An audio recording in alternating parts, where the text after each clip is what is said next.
മനുഷ്യർ ഏറെ പുരോഗമിച്ച ഒരു കാലഘട്ടത്തിലാണ് നാം ജീവിക്കുന്നത്.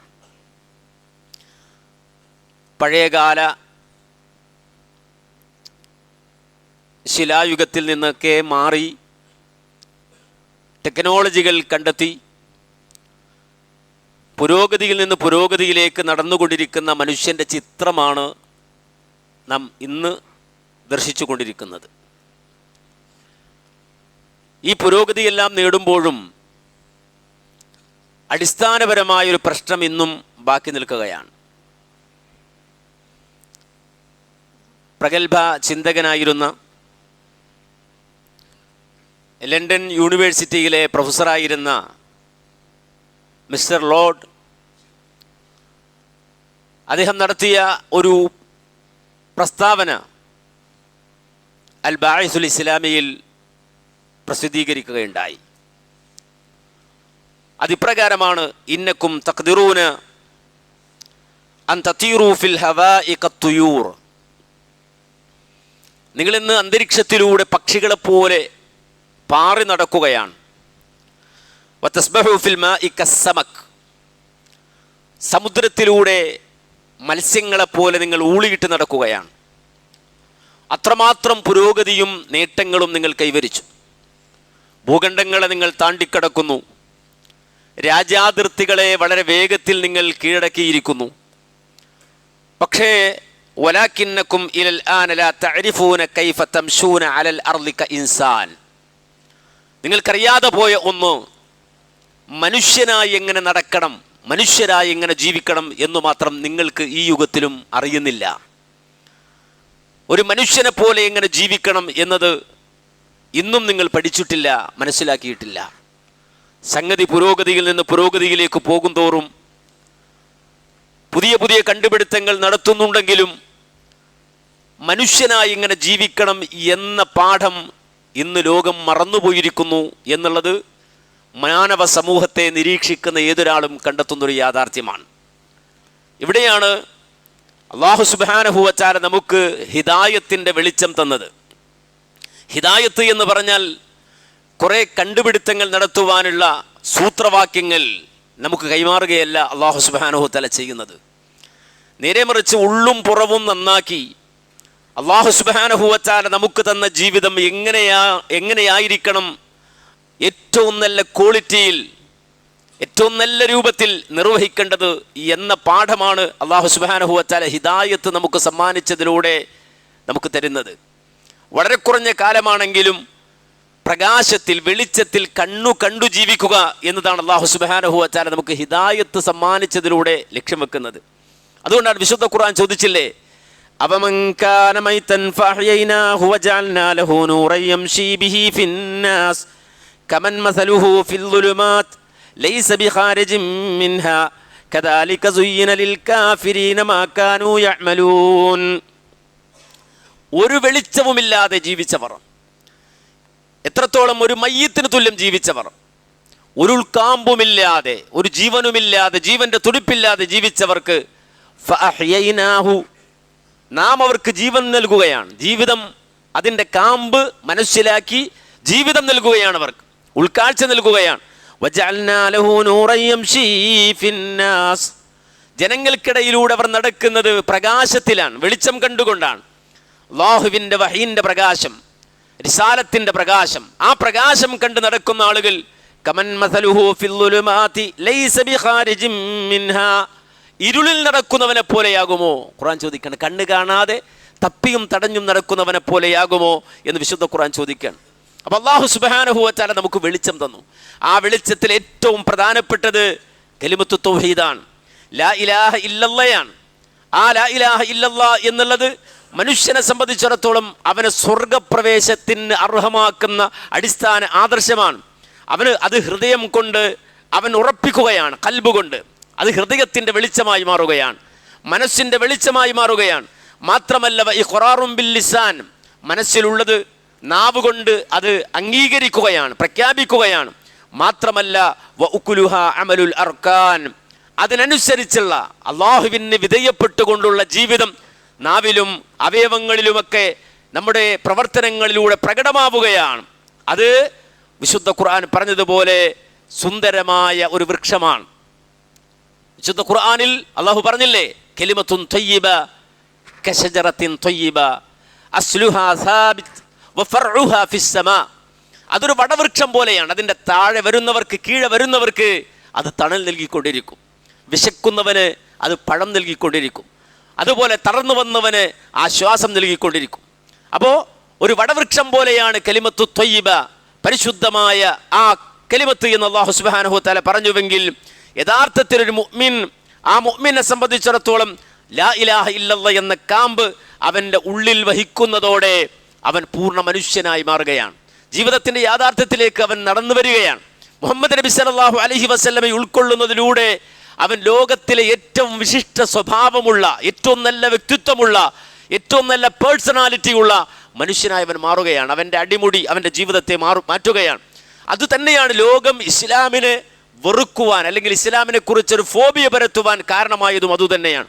കാരണം മുസ്ലിമാകുന്ന ഒരു മനുഷ്യൻ പിന്നെ അവന് വ്യഭിചാരത്തിൽ നിന്ന് മാറി നടക്കേണ്ടി വരുന്നു. മുസ്ലിമായ ഒരു മനുഷ്യൻ മദ്യപാനത്തിൽ നിന്ന് മാറി നടക്കേണ്ടി വരുന്നു. മുസ്ലിമായ ഒരു മനുഷ്യൻ അവൻ കൊള്ളരുതായ്മകളിൽ നിന്ന്, അതുപോലെ തന്നെ അസത്യത്തിൽ നിന്ന്, അന്യായത്തിൽ നിന്ന് മാറി നടക്കേണ്ടി വരികയാണ്. ലോകത്ത് നമുക്കറിയാം, നിലവിൽ കെട്ടിപ്പടുക്കപ്പെട്ട പ്രത്യയശാസ്ത്രങ്ങൾ കൊള്ളപ്പലിശകളിൽ ഊട്ടപ്പെട്ട സാമ്പത്തിക വ്യവസ്ഥയാണ്. മാത്രമല്ല മദ്യത്തിലും സെക്സിലും ഊട്ടപ്പെട്ടൊരു സമൂഹമാണ്. ലിബറലിസം എന്ന് പറയുമ്പോൾ തന്നെ പഴയ ജാഹിലിയത്തിൻ്റെ 3 Wകളാണ്.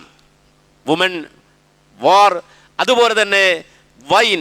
3 ഈ സങ്കല്പത്തിൽ ഊട്ടപ്പെട്ട സങ്കല്പം, അല്ലെങ്കിൽ ഈ 3 സങ്കല്പങ്ങൾ ഊട്ടപ്പെട്ട പ്രത്യയശാസ്ത്രം, അതാണ് ലോകം മുഴുവനും ലിബറലിസമായി വ്യാപിച്ചു കൊണ്ടിരിക്കുന്നത്. പെണ്ണുപിടിച്ചും കള്ളുകുടിച്ചും തോന്നിയാസം കാണിച്ചും ജീവിതം പരമാവധി ആസ്വദിക്കണമെന്ന നിലപാടിനെതിരെയാണ് ഇസ്ലാം. കാരണം അത് മനുഷ്യൻ്റെ മനുഷ്യത്വത്തെ കൊല്ലുന്നതാണ്, മനുഷ്യൻ്റെ നന്മകളെ കൊല്ലുന്നതാണ്. ഈ 3 കാര്യങ്ങളും മനുഷ്യൻ്റെ നന്മകളെ കൊല്ലുന്നതാണ്. അതുകൊണ്ട് തന്നെയാണ് ഇതിനെ വിൽക്കുന്ന, കച്ചവടവൽക്കരിക്കുന്ന ആളുകളെ സംബന്ധിച്ചിടത്തോളം ഇസ്ലാം അവർക്ക് പ്രശ്നമായത്, ദീൻ അവർക്ക് പ്രശ്നമായത്. നമുക്കറിയാം, ഇത് മുൻകാലഘട്ടത്തിലും സംഭവിച്ചു. യമാമ എന്ന് പറയുന്ന അതേ അറേബ്യൻ ഉപദ്വീപിലെ യമാമ എന്ന് പറയുന്ന ഒരു പ്രദേശം, നജീദിലാണതുള്ളത്. ആ യമാമയിൽ മൻഫൂഹ ഗ്രാമത്തിൽ ജീവിച്ചിരുന്നൊരു പ്രഗത്ഭനായ കവിയുണ്ടായിരുന്നു. ആയിഷ എന്നാണ് അദ്ദേഹത്തിൻ്റെ പേര്. അദ്ദേഹത്തെ സംബന്ധിച്ചിടത്തോളം അദ്ദേഹത്തിൻ്റെ സാഹിത്യ വശ്യത കൊണ്ട് ആളുകളെ സ്വാധീനിക്കുവാൻ അദ്ദേഹത്തിന് കഴിയുമായിരുന്നു. അദ്ദേഹം ജീവിച്ചിരിക്കുന്ന ഘട്ടത്തിൽ മുഹമ്മദ് നബി സല്ലല്ലാഹു അലൈഹി വസല്ലമയെ കുറിച്ച് അദ്ദേഹം കേൾക്കുകയാണ്. ഇസ്ലാമിനെ കുറിച്ച് അദ്ദേഹം കേൾക്കുകയാണ്. മുഹമ്മദ് നബി സല്ലല്ലാഹു അലൈഹി വസല്ലമയുടെ സ്വഭാവ മാധുര്യം, മഹിമ അദ്ദേഹം മനസ്സിലാക്കുകയാണ്. മുഹമ്മദ് നബിയെ കുറിച്ച് അറിഞ്ഞപ്പോൾ പ്രവാചകൻ അദ്ദേഹത്തിൻ്റെ ഉള്ളിലേക്ക് ഇറങ്ങുകയാണ്. നബി സല്ലല്ലാഹു അലൈഹി വസല്ലമയെ ഒരു നോക്ക് കാണാൻ വേണ്ടി അദ്ദേഹം ഇറങ്ങുകയാണ്. അങ്ങനെ തൻ്റെ കുതിരയോടിച്ച് അദ്ദേഹം വരുന്ന ഘട്ടത്തിൽ ആ സമയത്തും അദ്ദേഹം പാടിയ പാട്ട് ചരിത്രത്തിൽ രേഖപ്പെടുത്തപ്പെട്ടു. എന്താണ് ആ പാട്ട്? അലം തഗ്തമിൽ ഐനാക ലൈലത അർമദ വബിത്ത കമാ ബാത സലീമ മുസഹദ വമാ ദാക മിൻ ഇശ്കിൻ നിസാഇ വഇന്നമാ തനാസൈത ഖബലൽ യൗമി ഖില്ലത മഹ്ദദ. എന്നെ സംബന്ധിച്ചിടത്തോളം ഇന്നലെ ഞാൻ ഉറങ്ങിയിട്ടില്ല. ഇന്നലെ എല്ലാ ദിവസങ്ങളായി ഞാൻ ഉറങ്ങിയിട്ടില്ല. ഉറങ്ങാതെ എൻ്റെ കണ്ണുകൾ ഒരു ചെങ്കണ്ണ് ബാധിച്ച ആളെപ്പോലെ ചുവന്നുപോയി.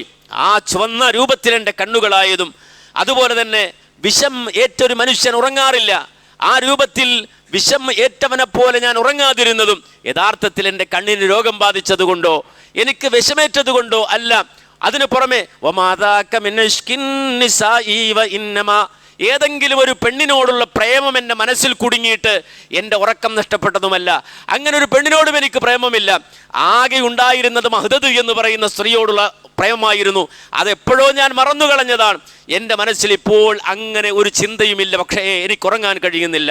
കാരണം എൻ്റെ മനസ്സിൽ മുഹമ്മദ് കയറിക്കൂടി, പ്രവാചകൻ സല്ലല്ലാഹു അലൈഹി വസല്ലം കയറിക്കൂടി.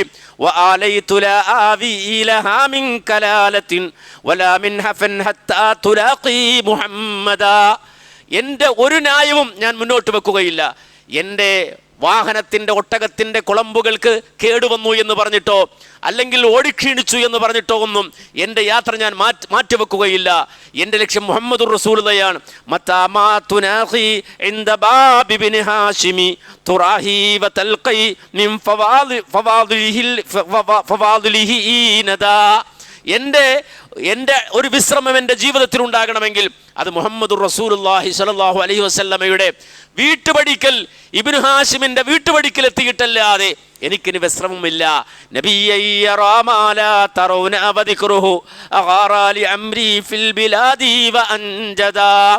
പലരും കാണാതെ പോയത് ആ പ്രവാചകൻ കാണുന്നുണ്ട്. ആ പ്രവാചകൻ ലോകത്തിന് പലതും ഓതിക്കൊടുക്കുന്നുണ്ട്. ഇങ്ങനെ പാട്ടുപാടി ഈ പറയുന്ന ആയിഷ എന്ന് പറയുന്ന കവി മുഹമ്മദ് നബി സല്ലല്ലാഹു അലൈഹി വസല്ലമയെ അന്വേഷിച്ചിറങ്ങിയപ്പോൾ ഈ വിവരം നാട്ടുപ്രമാണിമാർ അറിഞ്ഞു, മക്കയിലെ ഗോത്രപ്രമുഖന്മാർ അറിഞ്ഞു. അവർ ഭയപ്പെട്ടു. കാരണം ആയിഷയെങ്ങാനും മുസ്ലിമായി കഴിഞ്ഞാൽ അദ്ദേഹത്തിൻ്റെ സാഹിത്യ ഭംഗി കൊണ്ട് ഒരു വലിയ ജനാവലി മുഹമ്മദ് റസൂലുള്ളയോടൊപ്പം ചേരുമെന്ന് അവർക്കറിയാമായിരുന്നു. അതുകൊണ്ട് അവർ ആയിഷയെ തടയാൻ തീരുമാനിച്ചു. ആയിഷയെ അവർ സമീപിച്ചു, അദ്ദേഹത്തിൻ്റെ വഴിയിൽ കാത്തിരുന്നു. അദ്ദേഹത്തെ സമീപിച്ചിട്ട് ആയിഷയെ തടഞ്ഞു വെച്ചിട്ട് ഖുറൈശികളായ ആളുകൾ പറഞ്ഞു, ആയിഷ, നീ എന്താണ് തീരുമാനിച്ചത്? നീ മുഹമ്മദിനെ പുകഴ്ത്തുകയാണല്ലോ സല്ലല്ലാഹു അലൈഹി വസല്ലം, നീ മുഹമ്മദിൻ്റെ മഹത്വം പറയുകയാണല്ലോ സല്ലല്ലാഹു അലൈഹി വസല്ലം, നിന്റെ തീരുമാനം എന്താണ്? ആ സന്ദർഭത്തിൽ ആയിഷ പറയാൻ, ഞാൻ മുഹമ്മദുർ റസൂലുള്ളാഹിയുടെ മുന്നിൽ പോയി മുഹമ്മദിൻ്റെ അണിയായി സല്ലല്ലാഹു അലൈഹി വസല്ലം അദ്ദേഹത്തിൻ്റെ പിൻഗാമിയായി മാറാൻ തീരുമാനിച്ചിരിക്കുന്നു. ആ സന്ദർഭത്തിൽ ഖുറൈശികളായ ആളുകൾ ഓരോ അടവ് നയങ്ങൾ മുന്നോട്ട് വെക്കുകയാണ്. അക്കൂട്ടത്തിൽ ആ ഖുറൈശികൾ പറഞ്ഞു, ആയിഷ, നിനക്കറിയോ മുസ്ലിമായുള്ള പ്രശ്നം എന്താണ് എന്ന്? പിന്നെ ഒരിക്കലും നിനക്ക് മദ്യപിക്കാൻ കഴിയില്ല. കാരണം മുസ്ലിമിന് മദ്യം ഹറാമാണ്, മുഹമ്മദിൻ്റെ കൂട്ടർക്ക് മദ്യം ഹറാമാണ്. അതുകൊണ്ട് തന്നെ മദ്യപിക്കാൻ പറ്റില്ല. ആ രൂപത്തിൽ അവരെ സംബന്ധിച്ചിടത്തോളം അവരുടെ കർക്കശമായ നിലപാട്, ഒരു തരത്തിലും വിട്ടുവീഴ്ചയില്ലാത്ത നിലപാട് നിനക്ക് ഉൾക്കൊള്ളാൻ കഴിയുമോ?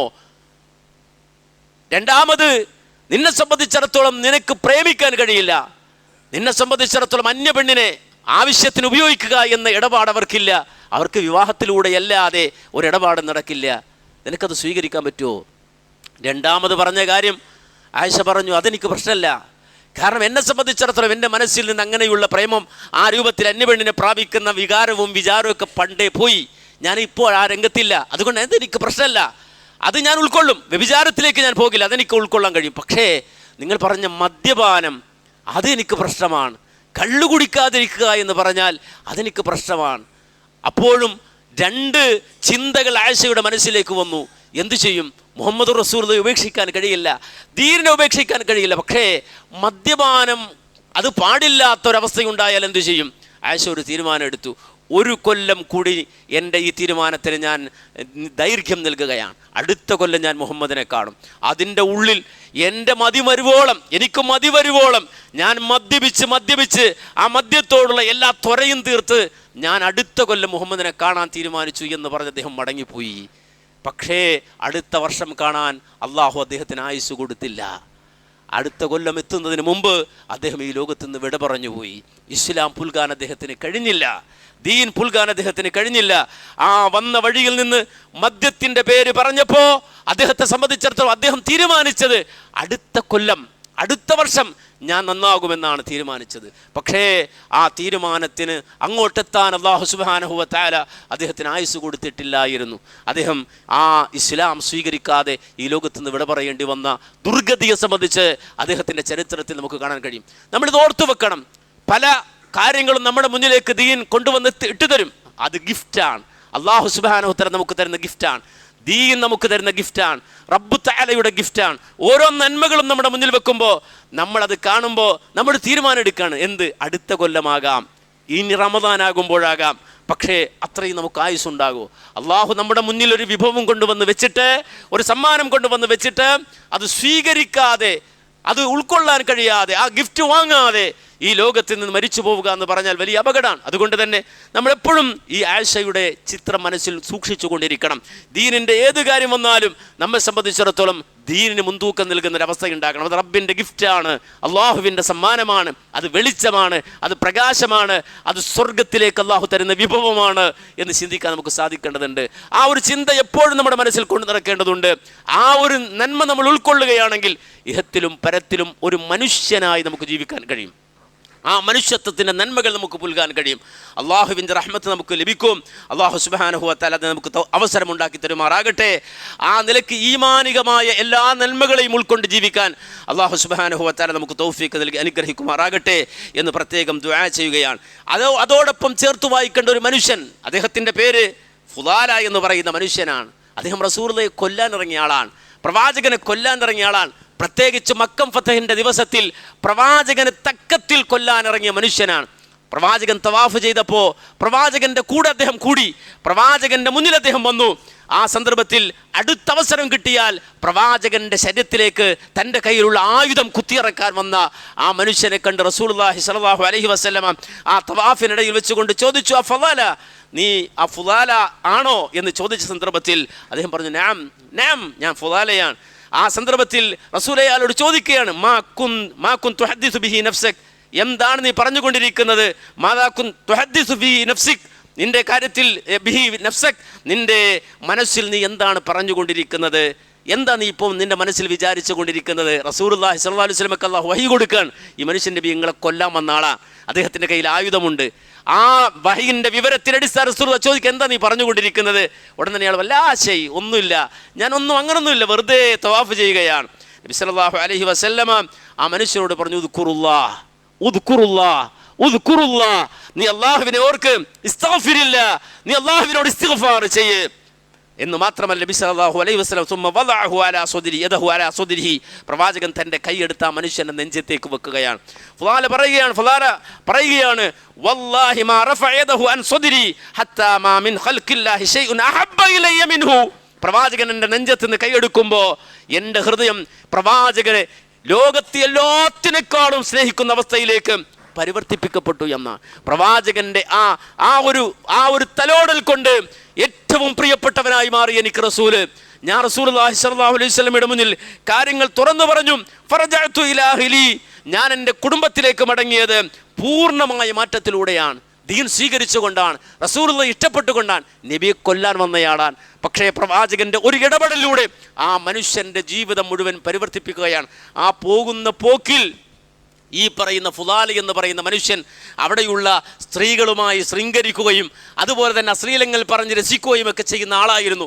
അദ്ദേഹം തിരിച്ചു പോകുന്ന വഴിയിൽ ആ തൻ്റെ പഴയ കൂട്ടുകാരികൾ അദ്ദേഹത്തെ ക്ഷണിക്കുകയാണ്. ഖാലത് ഹലുമ്മ ഇലൽ ഹദീഥി ഫഖുൽതു ലാ യബാ അലൈകല്ലാഹു വൽ ഇസ്ലാമു. അദ്ദേഹം തിരിച്ചു പോകുന്ന ഘട്ടത്തിൽ അദ്ദേഹത്തിൻ്റെ പഴയ കൂട്ടുകാരികൾ വിളിക്കുകയാണ്, വരൂ അതേ ഫുലാല, നമുക്ക് പഴയതുപോലെ ഉല്ലസിക്കാമെന്ന് പറയുമ്പോൾ അദ്ദേഹം പറഞ്ഞ മറുപടി ലാ, ഇനി ഫുലാല ഒരിക്കലും നിങ്ങളോടൊപ്പമില്ല. യബാ അലൈകല്ലാഹു വൽ ഇസ്ലാമു, അത് അല്ലാഹും ഇസ്ലാമിനും പറ്റാത്തതാണ്, അതുകൊണ്ട് ആ വഴിക്ക് ഞാനില്ല, ഞാൻ മാറി.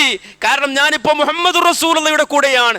ലൗ മാ റഅയ്തി മുഹമ്മദൻ വഖബീലഹു ബിൽ ഫത്ഹ് യൗമ തകസ്സറൽ അസ്നാമു, നിങ്ങളും മുഹമ്മദിനെ ഒന്ന് കണ്ടിരുന്നെങ്കിൽ, മുഹമ്മദ് റസൂലുള്ളാഹി ഒന്ന് സ്വീകരിച്ചിരുന്നെങ്കിൽ നിങ്ങളുടെ ജീവിതത്തിലും വിശ്വാസപരമായ ധാർമ്മികമായ മാറ്റങ്ങൾ സംഭവിക്കുമായിരുന്നുവെന്ന് അദ്ദേഹം വിളിച്ചു പറയാണ്. ഇത് രണ്ട് വ്യക്തിത്വങ്ങളാണ്. ഒരാൾ ഇസ്ലാം സ്വീകരിച്ചപ്പോൾ അദ്ദേഹത്തിൻ്റെ അവസരങ്ങൾ മുഴുവനും, ദുനിയാവിൻ്റെ അവസരങ്ങൾ മുഴുവനും, ദുനിയാവിൻ്റെ കളികളും അതുപോലെ തന്നെ തമാശകളും അതിൻ്റെ രസങ്ങളും ഒഴിവാക്കി അള്ളാഹുവിൻ്റെ ഇഷ്ടത്തിനനുസരിച്ചുകൊണ്ട് മാറുന്ന, പരിവർത്തിപ്പിക്കപ്പെടുന്ന ഒരു ചിത്രം നമ്മൾ കാണുകയാണ്. ഈ രൂപത്തിലാണ് നമ്മൾ പരിവർത്തിപ്പിക്കപ്പെടേണ്ടത്. ഒരു നിമിഷം കൊണ്ട് ദീൻ നമ്മെ മാറ്റിത്തരും. ഏറ്റവും സുന്ദരമായ മനുഷ്യനായി, ഏറ്റവും നല്ല സ്വഭാവത്തിൻ്റെ ഉടമയായി അള്ളാഹു സുബ്ഹാനഹു വ തആല അവൻ്റെ പ്രകാശം, അവൻ്റെ നൂറ് നമ്മുടെ ഖൽബിലേക്ക് ഇട്ട് തന്നുകൊണ്ട് പ്രകാശം കണ്ട് ജീവിക്കുന്ന, വെളിച്ചം കണ്ട് ജീവിക്കുന്ന, സ്വർഗത്തിലേക്ക് നടന്നു പോകുന്ന നല്ല വ്യക്തിത്വത്തിൻ്റെ ഉടമകളാക്കി അള്ളാഹു നമ്മെ മാറ്റിത്തരും. ആ രൂപത്തിൽ അള്ളാഹു നമ്മെ സ്വീകരിക്കുമാറാകട്ടെ. നമ്മുടെ കുടുംബത്തെ അള്ളാഹു സ്വീകരിക്കുമാറാകട്ടെ. നമ്മുടെ മക്കളെ അള്ളാഹു സ്വീകരിക്കുമാറാകട്ടെ. നമ്മുടെ മാതാപിതാക്കൾ അള്ളാഹു സ്വീകരിക്കുമാറാകട്ടെ. നമ്മുടെ നാടിനെയും നാട്ടുകാരെയും കൂട്ടുകാരെയും അള്ളാഹു സ്വീകരിക്കുമാറാകട്ടെ. അഖൂലു ഖൗലി ഹാദാ അസ്തഗ്ഫിറുല്ലാഹ ലീ വലക്കും വലിജമീഇൽ മുഅ്മിനീന വൽ മുസ്ലിമീന അജ്മഈൻ വസ്തഗ്ഫിറൂഹു ഇന്നഹു ഹുവൽ ഗഫൂറുർ റഹീം.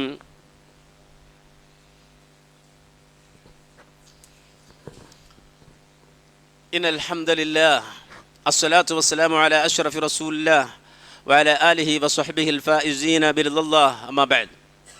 അള്ളാഹുവിൻ്റെ കൽപ്പനകളെ മാനിച്ച് തഖ്വയോടെ ജീവിക്കണമേ എന്ന് ഒരിക്കൽ കൂടി എന്നെയും നിങ്ങളെയും ഉപദേശിക്കുന്നു, വസിയ്യത്ത് ചെയ്യുന്നു. റബ്ബുൽ ആലമീനായ അള്ളാഹുവിന് തൗഫീഖ് നൽകി അനുഗ്രഹിക്കുമാറാകട്ടെ. നമ്മളോടൊപ്പമുള്ള ഒരുപാട് മനുഷ്യർ ഇന്ന് ജുമുഅയിൽ പോലും പങ്കെടുക്കാതെ രോഗാതുരരായി കിടപ്പിലാണ്. പലവിധ പ്രയാസങ്ങൾ. കഴിഞ്ഞ വെള്ളിയാഴ്ച നമ്മുടെ കൂടെ ഉണ്ടായിരുന്ന പല ആളുകളും ഈ ജുമുഅക്ക് വരാൻ കഴിയാതെ അവർ വളരെ അസ്വസ്ഥരായി ഏതെങ്കിലും ഹോസ്പിറ്റലുകളിലോ അതല്ലെങ്കിൽ വീടിലെ ഏതെങ്കിലും ബെഡുകളിലോ ഒക്കെ കഴിയുകയാണ്. അവർ നമ്മളോട് ദുആ ചെയ്യാൻ ആവശ്യപ്പെടുകയാണ്. ഒരുപക്ഷെ ഈ വെള്ളിയാഴ്ചയിൽ നമ്മൾ പള്ളിയിൽ വന്നിരിക്കുമ്പോൾ ഇതിൻ്റെ ഫളായിലും അതിൻ്റെ ശ്രേഷ്ഠതയും അതിൻ്റെ മഹത്വമൊക്കെ ഇവിടെ വരാതാകാൻ കഴിയുന്ന സന്ദർഭത്തിലാണ് അവർ തിരിച്ചറിയുക. കണ്ണീരോടെ പല ആളുകളും ദുആ കൊണ്ട് വസിയത്ത് ചെയ്യുന്നുണ്ട്. അല്ലാഹു സുബ്ഹാനഹു വ തആല അവരുടെ എല്ലാവിധ രോഗങ്ങളും പ്രയാസങ്ങളും ബുദ്ധിമുട്ടുകളും ദൂരീകരിച്ചു കൊടുക്കുമാറാകട്ടെ. വേദന സഹിക്കുന്ന സർവ്വ മനുഷ്യർക്കും അവരുടെ വേദനയ്ക്ക് പകരം അല്ലാഹു സുബ്ഹാനഹു വ തആലയുടെ ജീവിതത്തിൽ സംഭവിച്ച ചെറുതും വലുതുമായ സർവ്വമാന പാപങ്ങളും പുറത്തു മാപ്പാക്കി അവരെ പരിശുദ്ധരായി അല്ലാഹു കബൂൽ ചെയ്യുമാറാകട്ടെ. നമ്മുടെ കൂട്ടത്തിൽ പ്രയാസപ്പെടുന്ന സാമ്പത്തിക പ്രയാസം, ശാരീരിക പ്രയാസം, രോഗങ്ങൾ കൊണ്ട് കഷ്ടപ്പെടുന്ന ആളുകളുണ്ട്. അല്ലാഹു സുബ്ഹാനഹു വ തആല എല്ലാവിധ ഖൈറും ബർക്കത്തും ശിഫയും നമുക്ക് നൽകി അനുഗ്രഹിക്കുമാറാകട്ടെ. അതുപോലെ തന്നെ നമ്മെ സംബന്ധിച്ചിടത്തോളം നമ്മൾ നിർവഹിക്കേണ്ട ദൗത്യങ്ങൾ വളരെ വലുതാണ്. റബ്ബിൻ്റെ മാർഗത്തിൽ, ദീനിൻ്റെ മാർഗത്തിൽ നമ്മൾ നിർവഹിക്കേണ്ട ദൗത്യങ്ങൾ വളരെ വലുതാണ്. ഖുർആനിൻ്റെ മാർഗത്തിൽ നമ്മൾ നൽകേണ്ട സന്ദേശങ്ങൾ, സമൂഹത്തിലെത്തിക്കേണ്ട ഉത്തരവാദിത്തങ്ങൾ വളരെ വലുതാണ്. അത് കൃത്യമായി നിർവഹിക്കാൻ നമുക്ക് സാധിക്കണം. അല്ലാഹു തൗഫീഖ് നൽകി അനുഗ്രഹിക്കുമാറാകട്ടെ. ഞാനിന്ന് നിങ്ങളുടെ മുന്നിൽ നിൽക്കുന്ന ഘട്ടത്തിലും ഒരു വലിയ ദൗത്യം ഏറ്റെടുത്തുകൊണ്ടാണ് നിൽക്കുന്നത്. വരുന്ന ഞായറാഴ്ച ഇൻഷാ അല്ലാഹ് നമ്മുടെ കേരളത്തിലെ അതിൻ്റെ മധ്യഭാഗത്തുള്ള തൃശ്ശൂർ ജില്ലയിൽ ഒരു ഖുർആൻ സിറ്റി രൂപപ്പെടുകയാണ്. ഇൻഷാ അല്ലാഹ് ഈ വരുന്ന വെള്ളിയാഴ്ചയാണ് അതിൻ്റെ പ്രൊജക്റ്റ് ലോഞ്ചിങ് നടക്കുന്നത്. ഈ വരുന്ന ഞായറാഴ്ചയാണ്. അത് നമുക്കറിയാം, കേരള ജമിയത്തുൽ ഉലമയുടെ 100ാം വാർഷിക സമ്മേളനത്തിൽ പ്രഖ്യാപിച്ച വലിയൊരു പ്രൊജക്റ്റാണ്. ഈ കൂട്ടത്തിൽ സ്വാലിഹീങ്ങളുണ്ട്, നല്ല മനുഷ്യരുണ്ട്, അള്ളാഹു ദുആക്ക് ഉത്തരം നൽകുന്ന മനുഷ്യരുണ്ട്. നിങ്ങളെല്ലാവരും അത് പൂർത്തിയാക്കാൻ റബ്ബിനോട് ദുആ ചെയ്യണം. ഖുർആനിൻ്റെ പേരുള്ള വലിയ പദ്ധതിയാണ്.